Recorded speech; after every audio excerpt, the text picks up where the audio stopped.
Today, we're diving deep into a case, a really harrowing case, that's shaken France. Yeah. It's the trial of 51 men accused of raping Gisèle Pelicot, and the truly disturbing detail is that it was orchestrated by her own husband, Oh, wow. Dominique Pelicot, over 9 years.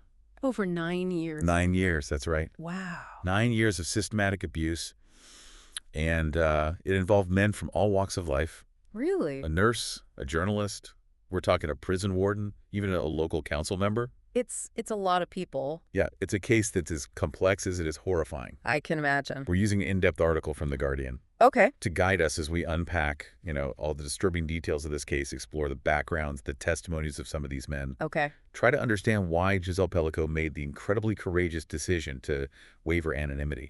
This case has sparked a national conversation about consent, Yeah. accountability, Yeah. and the deeply disturbing reality of abuse. For sure. You might be wondering why this case is so significant, Yeah, I mean, it's not. why it's resonating so deeply. Yeah, why is it resonating so deeply? What's so fascinating about it, Yeah. and incredibly troubling, is that it's not just this isn't just a case of one man's horrific actions. Right. It's about a network of individuals Yeah. that were drawn into this web of abuse, and it raises some very uncomfortable questions about individual responsibility, Yeah. societal norms, Right. and the insidious nature of manipulation. Absolutely. Yeah. And Gisèle Pelicot's decision to waive her anonymity Right. adds another layer of complexity to this already multifaceted case. Yeah. Her statement, "Shame must change sides," is incredibly powerful. It is. It is powerful. It's very powerful. She's not just seeking justice, she's reclaiming her agency and sparking a vital conversation about the rights of victims. It's a powerful statement that really reframes the entire narrative, Right. right? Instead of the victim retreating into the shadows, Right. she's stepping into the light Yeah. and demanding accountability. It's a pivotal moment in this case, Yeah. and potentially in the larger conversation about how we address sexual assault. Okay, so let's unpack this, starting with the architect of this horrific scheme, Yeah. Dominique Pelicot. Okay. He confessed to drugging his wife with a combination of sleeping pills and anti-anxiety medication, Oh, wow. crushing them into her food and drinks, Oh, my gosh. and then inviting these men into their home. Jeez. He even used an online chat room Really? titled "Without Her Knowledge" to organize these encounters. Wow. So premeditated. It's absolutely chilling to think about the level of premeditation Yeah. and the complete disregard for his wife's well-being. It's chilling. Yeah. His confession in court was equally disturbing. Oh, right. He stated, "I am a rapist like the others in this room." While his admission of guilt is crucial Yeah. for holding him accountable, it's bone-chilling to hear him equate himself with the men he manipulated. It's disturbing. Yeah, for sure. So that brings us to the 51 men themselves. Yeah. The Guardian does a fantastic job of delving into their backgrounds and testimonies, Okay. and the range of responses is really astounding. Yeah, it is. It is. Some, like Cyril D., a butcher, Okay. admitted to the rape, Okay. but claimed a shocking level of naivete Really? about consent. He talked about his violent upbringing and expressed remorse for his actions. It's difficult to reconcile those two things. Yeah. On one hand, you have his admission of guilt and remorse, but then you have this claim of not understanding consent. That's exactly where the complexity lies. Yeah. Cyril D.'s case, and many others in this trial, force us to examine how factors like upbringing and socialization might contribute to a distorted understanding of consent. Right. It doesn't excuse the behavior, Right. but it does illuminate the urgent need for education and open dialogues about what consent truly means. Then you have Lionel R., a supermarket worker, Okay. who also admitted to the rape, Okay. but claimed he didn't intend to do it. Okay. He also revealed that he was sexually abused as a child. Oh, jeez. This raises a very difficult question about how past trauma manifests in later behaviors. Right. Could this be a case of a victim becoming the abuser? Yeah.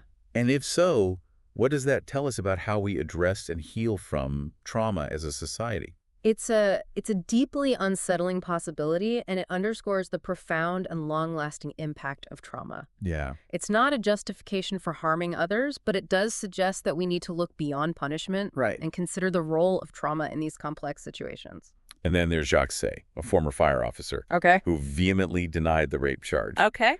claiming that he believed it was all a consensual game Really? between the Pelicots. Oh, wow. He describes himself as a giving person Okay. who respects women, which creates this jarring dissonance with the accusations against him. Jacques' defense raises a crucial point about the legal definition of consent. Right. It's not enough to simply assume or infer consent, especially when someone is incapacitated, right? Hmm. This case highlights the need for clear, unambiguous communication and the understanding that consent must be freely and enthusiastically given. Yes. Gisèle Pelicot was drugged, Right. meaning she was incapable of giving consent. It's mind-boggling that someone, especially someone who claims to respect women, Right. could be so blind to that basic fact. Yeah, it's very troubling for sure. And then we have Jean-Pierre M., Okay. who's accused of using Pelicot's methods Right. to drug and rape his own wife. Oh, gosh. It's as if this case has a chilling ripple effect, Right. exposing a horrifying pattern of abuse that extends beyond Gisèle Pelicot. That's what makes this trial so disturbing. Yeah. It's not an isolated incident. It No. appears to be a symptom of deeply ingrained societal issues related to power, control, and a distorted understanding of consent. We're seeing younger men involved, too. Really? Like Joan Kay, Yeah, a soldier who admitted to the rape, but claimed ignorance of consent.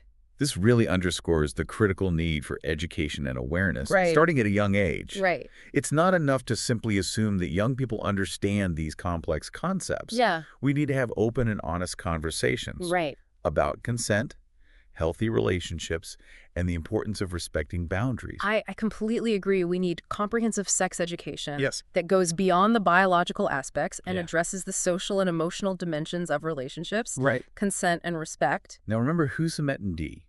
Remind me. He's a married father of a disabled son who denied the rape charge, Okay. claiming that Dominique Pelicot tricked him. Oh, wow. It really exposes the depths of Pelicot's manipulation and the calculated way he drew these men into his web of abuse. This case is a masterclass in manipulation tactics. It is. Right. Pelicot preyed on vulnerabilities, used deceit, and created a false sense of security. Right. To coerce these men into becoming complicit in his crimes. Yeah. It's a chilling reminder that manipulation can be subtle, insidious, and incredibly effective. It makes you question how anyone could fall for his tactics. Yeah. But then you have to remember that manipulators are often very skilled at identifying and exploiting vulnerabilities. Yeah. It's a stark reminder that we all need to be aware of the signs of manipulation and to trust our instincts when something feels off. Absolutely. It's about being aware of red flags, Yeah. setting boundaries, Yeah. and not being afraid to ask questions. Right. We need to empower individuals to recognize and resist manipulation, Yes. no matter how subtle it might seem. Then there's Fabian S., a man with an extensive criminal record, Okay. who admitted to the rape but downplayed his intent. Okay. His background reveals a history of severe childhood abuse. Oh, jeez. This brings us back to the crucial point, Right. that understanding the role of trauma is vital in unpacking the complexities of this case. Yeah. It doesn't excuse his actions, but it does offer a glimpse into the potential factors that contributed to his behavior. It highlights the urgent need for trauma-informed approaches within the justice system. Yeah. While accountability is essential, we also need to address the underlying trauma that often fuels these cycles of abuse. Yeah. It's about breaking the cycle, not just punishing the individuals caught within it. And let's not forget Simone M., Okay. the only accused that Gisèle Pelicot actually recognized Really? from a video. He denied the rape charge, Okay. claiming he thought Gisèle was pretending to be asleep. Oh, wow. But his ex-wife's testimony alleging threats with an axe adds a seriously unsettling dimension to his profile. This detail is particularly disturbing Yeah. as it suggests a potential pattern of violence and control. Right. It's a chilling reminder that abusers often have a history of abusive behavior. Yeah. We need to take all accusations seriously Right. and investigate thoroughly and believe survivors. Absolutely. Now, Jerome Fay presents an interesting perspective. Okay. He admitted to the rape, Okay. knew Gisèle was unconscious, and confessed to having a sex addiction and being manipulated by Pelicot. Jerome F's case adds another layer of complexity by bringing in the concept of addiction and its potential influence on decision-making and impulse control. Yeah. It also underscores the power dynamics at play, with Pelicot exploiting Jerome F's vulnerability to draw him further into this scheme. That's like a perfect storm of factors converging to create this horrific situation. You have addiction, manipulation, and a complete disregard for consent, all intersecting. It highlights the importance of recognizing the multifaceted nature of these cases. There are rarely simple explanations or easy answers. And then there's Adrian L., who was already a convicted rapist of former partners. Oh my gosh. He denied raping Gisele, but his history of violence against women is incredibly disturbing. This recurring theme of violence against women is one of the most concerning aspects of this entire trial. It is. It's a stark reminder that we need a societal shift in how we address and prevent these types of crimes. We need to challenge toxic masculinity, promote healthy relationships, and hold perpetrators accountable for their actions. Want me to create a culture where violence against women is simply unacceptable, period. Exactly. It requires a fundamental shift in attitudes, beliefs, and behaviors. And then we have Patrick a gay man, who admitted to the rape, but claimed he did it to please Dominique Pelicot in order to facilitate a homosexual encounter. This testimony raises complex questions about coercion, manipulation, and the lengths people will go to for acceptance or to achieve their desires. It underscores the need for open and honest conversations about sexuality, consent, and healthy relationships within all communities. It's a stark reminder that these issues can manifest in any relationship dynamic, regardless of sexual orientation. Absolutely. It's about recognizing that power imbalances, manipulation, and a lack of understanding about consent can occur anywhere. Lastly, we have Redwan E., a former anesthesia nurse who denied the rape charge, claiming he was terrified of Dominique Pelicot and unaware that Gisele was unconscious despite his medical background. His case is particularly perplexing given his medical training. It raises questions about the extent to which fear and manipulation can override professional judgment and ethical obligations. It's a disturbing thought. It is. It really makes you question how someone with that level of medical knowledge could be so easily manipulated or willfully ignorant. So as you can see, these are just a handful of the 51 men involved.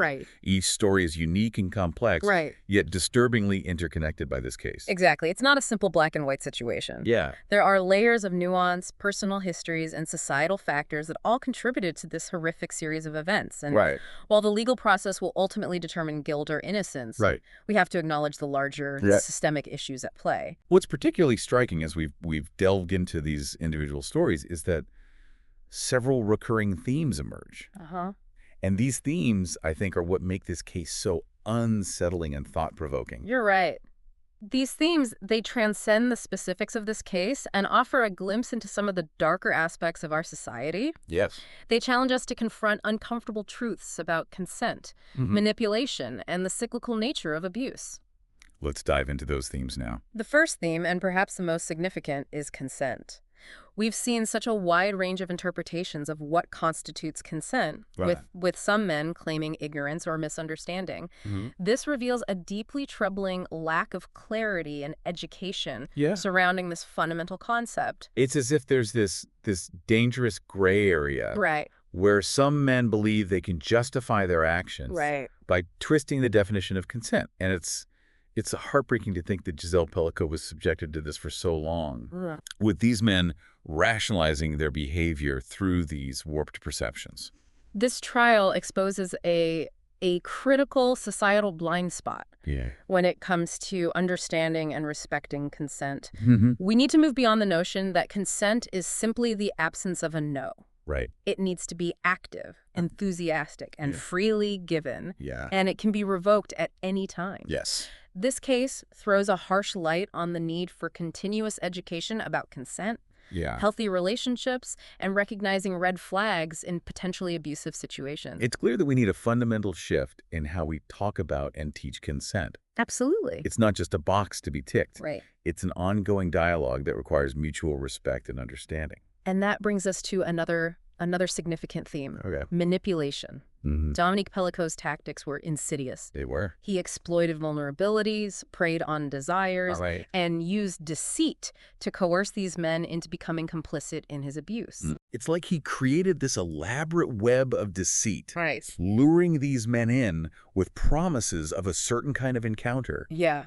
All the while knowing the horrifying truth. Right. It's sickening to think about the level of calculation involved. His online chat room, titled Without Her Knowledge, is a chilling example of how he framed these encounters to alleviate any potential guilt or responsibility these men might have felt. He created a narrative that minimized his wife's suffering and presented these acts as something she was, in some way, complicit in. It's almost like he was trying to create a shared delusion to justify his actions and draw others into his depravity. This case serves as a stark reminder that manipulation can be subtle, insidious, and incredibly effective. It is. We need to equip individuals with the tools to recognize manipulation, to question motives, and to trust their gut instinct when something feels off. It's like a sixth sense that we all have, but we often second-guess ourselves. Right. Or allow ourselves to be swayed by a charismatic or persuasive personality. We need to empower individuals to trust those instincts and to seek support when they encounter situations that feel coercive or manipulative. You know, as we're discussing these profiles, another theme that keeps surfacing is trauma. Right. So many of these men have backgrounds marked by abuse, poverty, or violence. This raises a very complex and uncomfortable question. How much does past trauma contribute to these actions? It does. While it's certainly not an excuse for harming others, Right. it does add another layer to understanding the motivations behind these crimes and the factors that might make individuals more susceptible to manipulation or more likely to engage in harmful behaviors. It's a vicious cycle. It is. These men, many of whom were victims themselves, are now perpetrating horrific acts on another victim. It's almost too much to wrap your head around. This case underscores the profound and long-lasting impact of trauma. It can shape behaviors, distort perceptions, and create vulnerabilities that can be exploited by individuals like Dominique Pelicot. Addressing trauma through therapy, support groups, and other resources is essential for breaking this cycle of abuse. It's like we're looking at a shattered mirror with each shard reflecting a different facet of this complex issue. It's overwhelming. It is. But it's also a call to action. Right. We can't ignore the role of trauma in these cases. We need to provide support, resources, and opportunities for healing. Absolutely. It's about recognizing that hurt people often hurt people. If we want to address these issues at their root, we need to focus on healing and prevention. Now, I want to delve a bit deeper into some of the individual cases that really stood out. For example, Thierry Poe, a refrigeration specialist, was charged not only with the rape of Gisele, but also with possession of child abuse imagery. He admitted to the latter but denied raping Gisele. He claimed that he always thought the encounters were consensual. His case, unfortunately, introduces another disturbing dimension to this trial: the normalization of non-consensual acts and the distortion of what constitutes acceptable behavior. His claim that he had previous experiences with couples where the husband gave consent for the wife while she was asleep is a chilling example of how distorted perceptions of consent can lead to horrific abuse. It's terrifying to think how widespread this kind of thinking might be. It is. It highlights the urgent need to dismantle these harmful beliefs and to clearly define what consent is and what it is not. We need to challenge the notion that one person can give consent on behalf of another, particularly when the other person is incapacitated or unconscious. It's a fundamental violation of autonomy and respect. Then there's Jerome V, who was very open about his sex addiction. He admitted to raping Gisele, knowing she was unconscious. Wow. He even expressed remorse, saying he felt ashamed for what he did. Jerome V's testimony highlights the complexities of addiction and how it can impair judgment and impulse control. While his confession and remorse are important, they don't negate the gravity of his actions. Of course. It does, however, provide some insight into the psychological factors at play and underscores the need for a a more nuanced understanding of addiction within the legal system. His case also highlights the power dynamics between him and Dominique Pelicot. Right. It seems Pelicot deliberately exploited Jerome V's vulnerabilities to draw him into this horrific scheme. Absolutely. This case is a clear example of how abusers can manipulate and exploit individuals struggling with addiction, using their vulnerabilities to further their own agenda. It really underscores the need for comprehensive support systems and resources for people battling addiction. We need to address the underlying issues that make individuals susceptible to manipulation and exploitation. And we need to recognize that addiction can be a mitigating factor in criminal cases, Right. but it doesn't absolve individuals of responsibility for their actions. Another case that really stood out was Adrian L., who had already been convicted of raping 3 former partners. Oh my gosh. He denied raping Gisele, but his history of violence against women is incredibly disturbing. This pattern of repeated offenses is a tragic illustration of how violence against women can escalate without intervention. Yes. It underscores the importance of recognizing and addressing early signs of abusive behavior, as well as providing support and resources for victims to escape dangerous situations. It's heartbreaking to think about the trauma It is. Gisele and his previous victims have endured. It's a stark reminder that we need to do more to protect women from violence.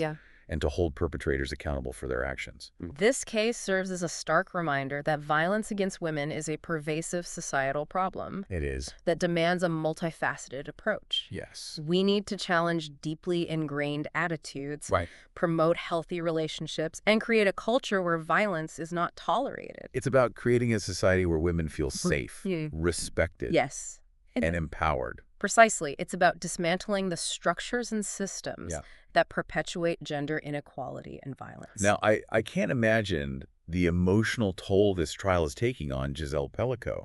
To have her trauma so publicly exposed. To have to relive these horrific experiences in a courtroom filled with the men who violated her. It's almost unbearable to comprehend. Her courage in coming forward and waiving her anonymity is extraordinary. It's a testament to her resilience and her determination to reclaim her agency by sharing her story. She's shedding light on a horrifying crime, demanding justice, and empowering other survivors to speak out.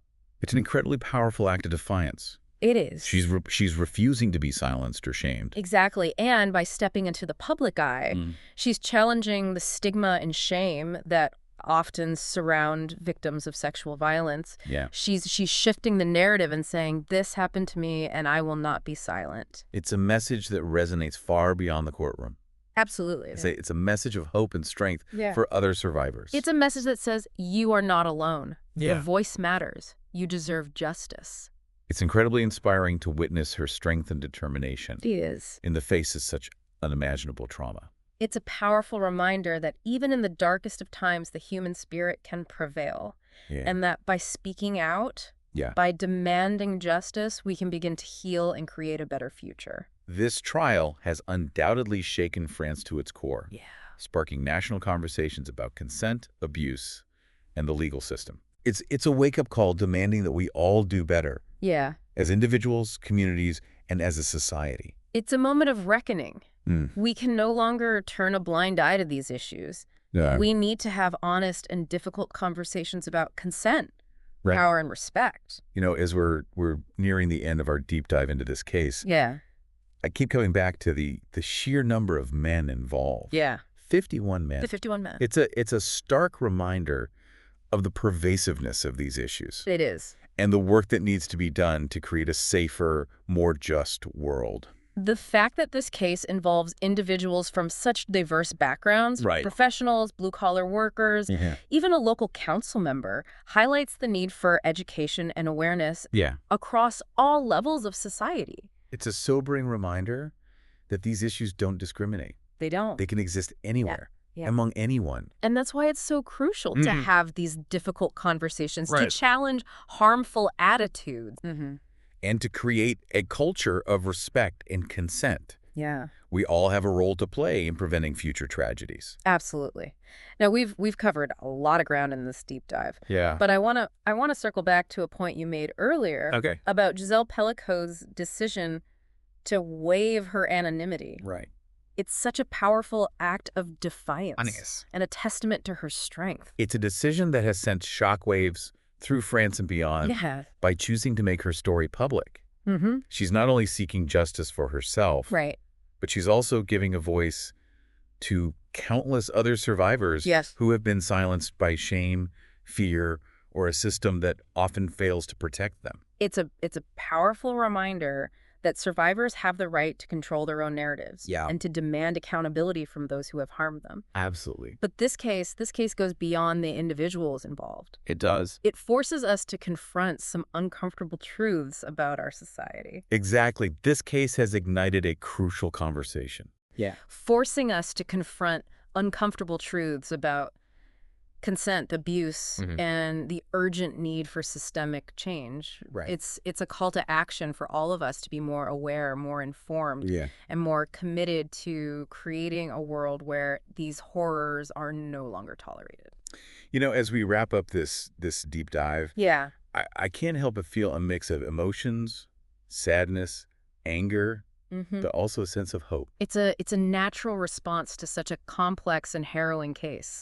The sadness stems from the immense suffering Gisèle Pelicot and other victims have endured. The anger arises from the injustice and the systemic failures that allowed this to happen. But the hope comes from seeing Gisèle's bravery, from witnessing the public outcry demanding change, and from knowing that we can all contribute to a better future. Exactly. This case, as tragic as it is, can be a catalyst for meaningful change by learning from it.